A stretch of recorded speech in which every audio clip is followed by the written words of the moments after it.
बच्चों, आज के इस वीडियो में जो इम्पोर्टेंट टॉपिक मैं आपको पढ़ाने जा रहा हूँ वो एक बहुत बड़ी क्रांति से जुड़ा है। जो क्रांति है खाद्यान्न उत्पादन से जुड़ी हुई, और उस क्रांति का नाम है हरित क्रांति।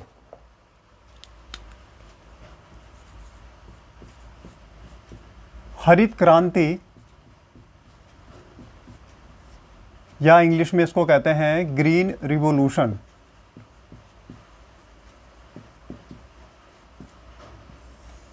तो हरित क्रांति का क्या आशय है? What do you mean by green revolution?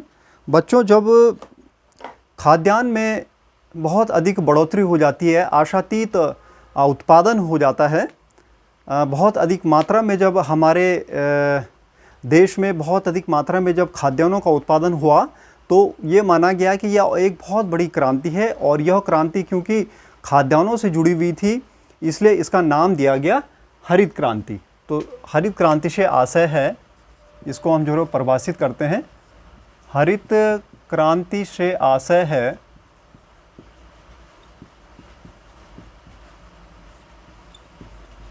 खाद्यान्न उत्पादन में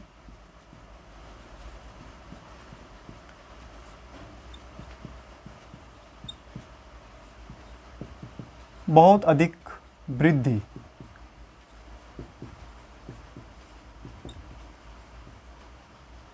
tremendous increase in the production of cereals. खाद्यान्न उत्पादन में बहुत अधिक वृद्धि को हम किसकी संज्ञा देते हैं? हरित क्रांति की संज्ञा देते हैं। अब हरित क्रांति की हमारे देश में आवश्यकता क्यों हुई, कब यह हरित क्रांति हुई थी, अब इस पर हम चर्चा करते हैं। बच्चों, अगर हरित क्रांति की अवधि को हम देखें तो मोटे तौर पर यह अवधि होती है 1960 से लेके सन 2000 तक। 1960 से लेके सन 2000 तक हरित क्रांति की अवधि को माना जा सकता है।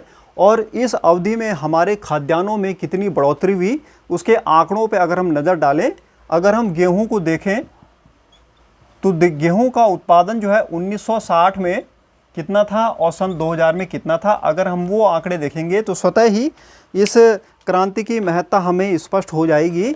हम देखते हैं कि गेहूं 1960 तक हमारे देश में कितना होता था। गेहूं हमारे देश में 1960 तक होता था 11 मिलियन टन। 11 मीट्रिक टन जो है, ये गेहूं हमारे देश में 1960 तक होता था, 11 मीट्रिक टन होता था। और ये फिर बढ़कर 2000 तक हो गया 75 मीट्रिक टन। इससे आप अंदाज़ा लगा सकते हैं कि कितनी अधिक मात्रा में हमारे देश में गेहूं का उत्पादन बढ़ा।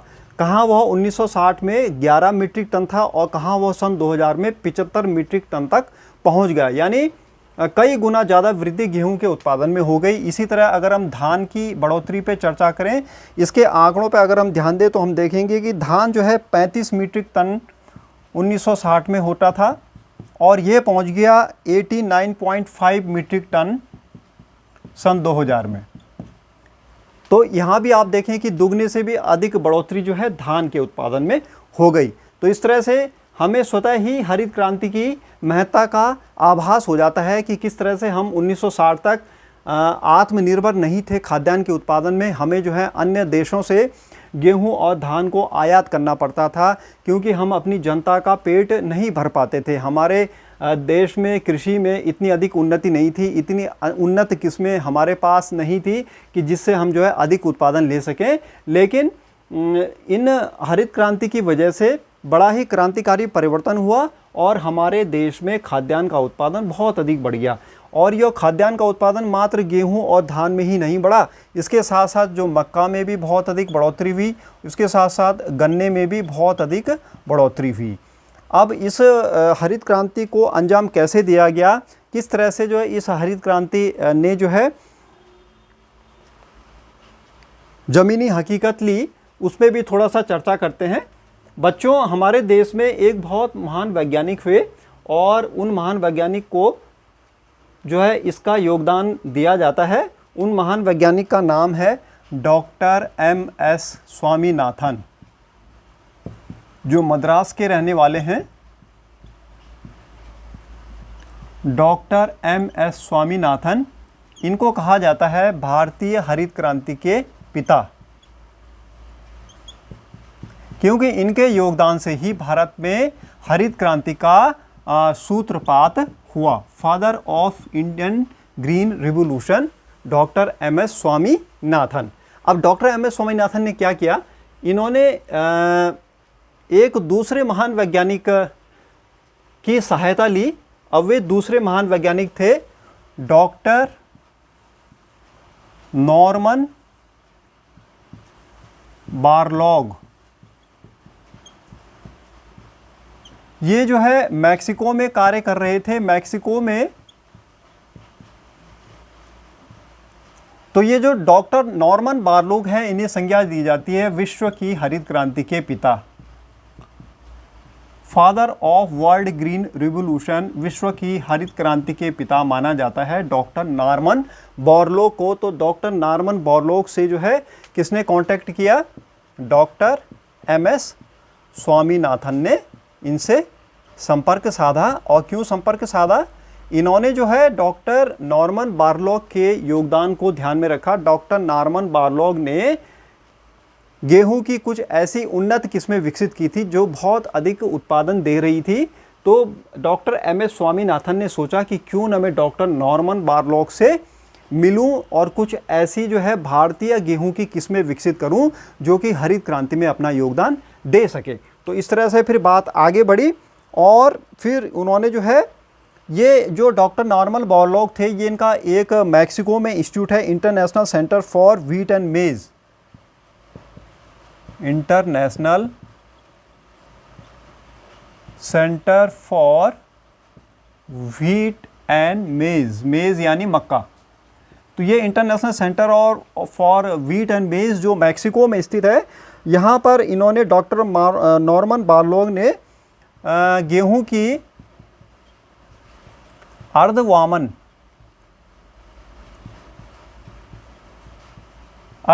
यानी सेमी ड्वार्फ यानी अर्धबौनी, सेमी ड्वार्फ किस्में विकसित करी थी।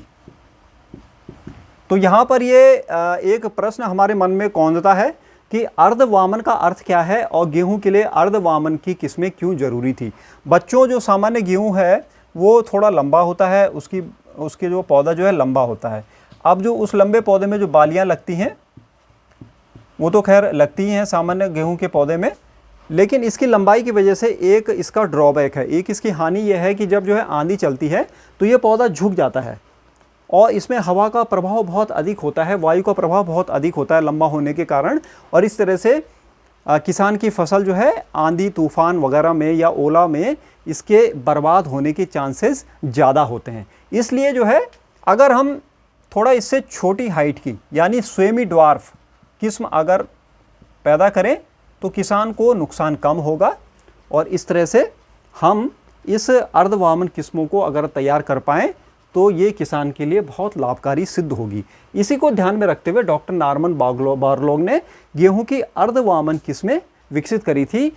इस तरह से जो ये पौधे गेहूं के हवा के जोर से झुक जाते हैं और फसल बर्बाद हो जाती है, उसे लॉजिंग हम कहते हैं, लॉजिंग। तो लॉजिंग को रोकने के लिए या लॉजिंग रेसिस्टेंट जो वैरायटी होती है वो अर्धवामन वैरायटी होती है, क्योंकि इसकी हाइट कम होती है, इस पर हवा का प्रभाव कम होता है, आंधी का प्रभाव कम होता है, ओले का प्रभाव कम होता है। तो ऐसी किस्में उन्होंने बनाई थी। अब ये जो किस्में थी ये तो जो है मैक्सिको या अमेरिका के हिसाब से जो है बनी थी। इसको इंडियन क्लाइमेटिक कंडीशन में बोया नहीं जा सकता था क्योंकि वहाँ ठंडा ज़्यादा है, यहाँ अपेक्षाकृत गर्म जलवायु है। तो डॉक्टर एम.एस. स्वामीनाथन ने इनके बीज यहाँ पर लाए, बीज भारत में लाए गए।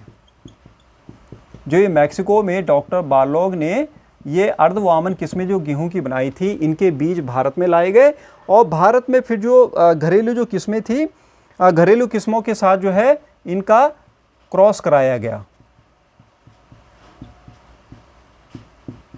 क्रॉस यानी संकरण, संकरण इनका कराया गया और संकरण कराने से यहाँ पर कुछ ऐसी किस्में बनी जो अर्धवामन किस्में थी, उत्पादन भी उनका अधिक था और भारत की जलवायु के अनुकूल भी थी।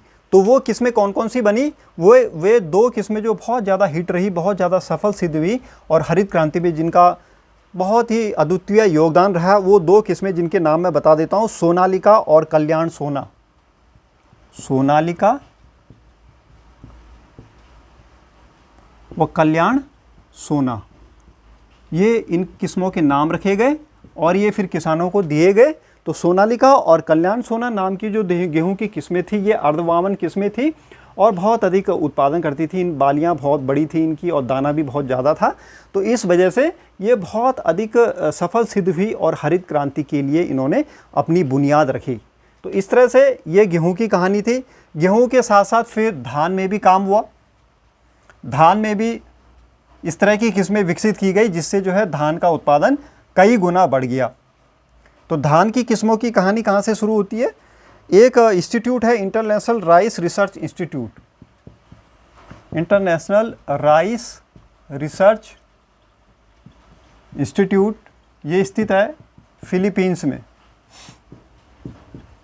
Philippines, Manila. फिलीपींस एक देश है, वहाँ पे राजधानी है मनीला। मनीला में ये स्थित है इंटरनेशनल राइस रिसर्च इंस्टीट्यूट।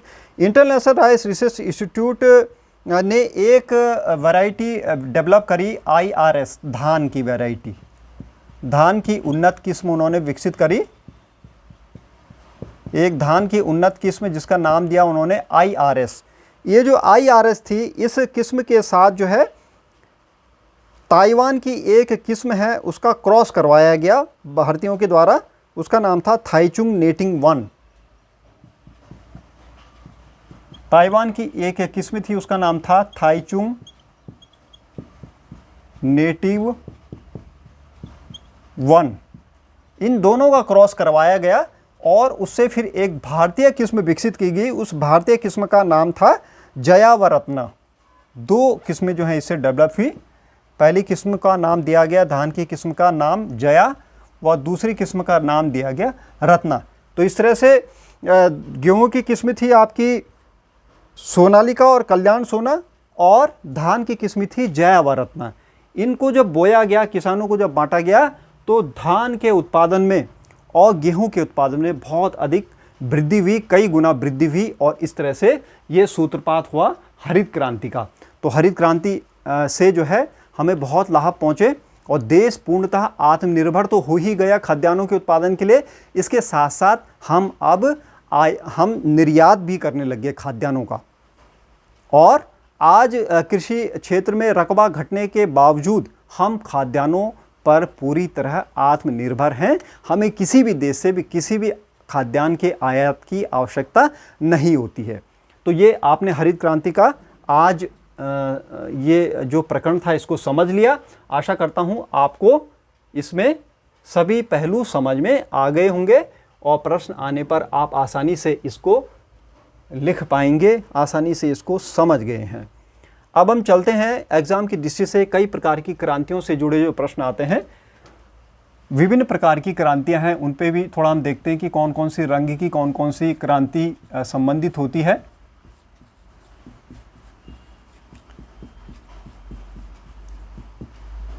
सबसे पहले तो हरित क्रांति मैंने बताई दी आपको। हरित क्रांति का संबंध है खाद्यान्न उत्पादन से।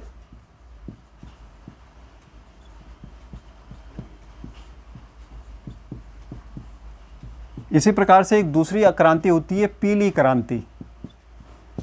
पीली क्रांति का संबंध है तिलहन उत्पादन से, यानी जो तेल देने वाली जो प्रजातियां हैं उनमें जब आशातीत वृद्धि होती है उनके उत्पादन में, तो उसे पीली क्रांति कहते हैं। इस तरह से श्वेत क्रांति से तो आप परिचित होंगे। श्वेत क्रांति जो है अधिक दुग्ध उत्पादन, मिल्क जो उसका प्रोडक्शन है वो बहुत अधिक अगर हो जाए तो उसे कहते हैं अधिक दूध उत्पादन को श्वेत क्रांति। इसके साथ साथ जो है फिर आपकी नीली क्रांति आती है।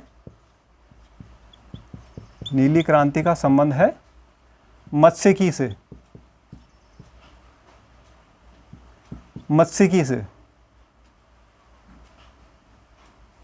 मत्स्यिकी यानी जो फिशरी है, यानी फिश और फिश से जुड़े जो और भी जैसे झींगा वगैरह होता है, उनका जब बहुत अधिक उत्पादन होता है, ये जलीय जीव जो होते हैं, तो उसको हम नीली क्रांति की संज्ञा देते हैं। इसके साथ साथ जो है एक होती है सिल्वर क्रांति। सिल्वर क्रांति का संबंध होता है अधिक मुर्गी पालन या अंडा उत्पादन। या इसको पोल्ट्री रिवोल्यूशन भी हम कहते हैं। पोल्ट्री फॉर्म बहुत अधिक जब उत्पादन करने लगता है अंडे का और मुर्गे का, तो इसको हम जो है सिल्वर क्रांति भी कहते हैं। इसके साथ साथ अगली क्रांति जैसे लाल क्रांति होती है। लाल क्रांति का संबंध है टमाटर या मीट से। मीट उत्पादन, मांस का जब बहुत अधिक उत्पादन होने लगता है या टमाटर का बहुत अधिक उत्पादन होने लगता है तो उसे हम लाल क्रांति की संज्ञा देते हैं। तो इस तरह से आपने देखा, इस तरह से एक और क्रांति होती है राउंड या गोल क्रांति। गोल क्रांति, गोल क्रांति का संबंध होता है अधिक आलू उत्पादन से। तो एग्जाम की दृष्टि से, कंपटीशन पॉइंट ऑफ व्यू की दृष्टि से भी यह सारी क्रांतियाँ इंपॉर्टेंट है, इनको आपने समझना है। तो इस तरह से हमने देख लिया ये सभी प्रकार की जो क्रांतियाँ होती हैं, 7 प्रकार की क्रांतियाँ आपने पढ़ ली। हरित क्रांति, पीली क्रांति, श्वेत क्रांति, नीली क्रांति, सिल्वर क्रांति, लाल क्रांति और गोल क्रांति। आशा है आपको हरित क्रांति और अन्य उससे जुड़ी हुई क्रांतियों से संबंधित ये मेरा वीडियो पसंद आया होगा। इसे लाइक और सब्सक्राइब अवश्य करें। Best of luck.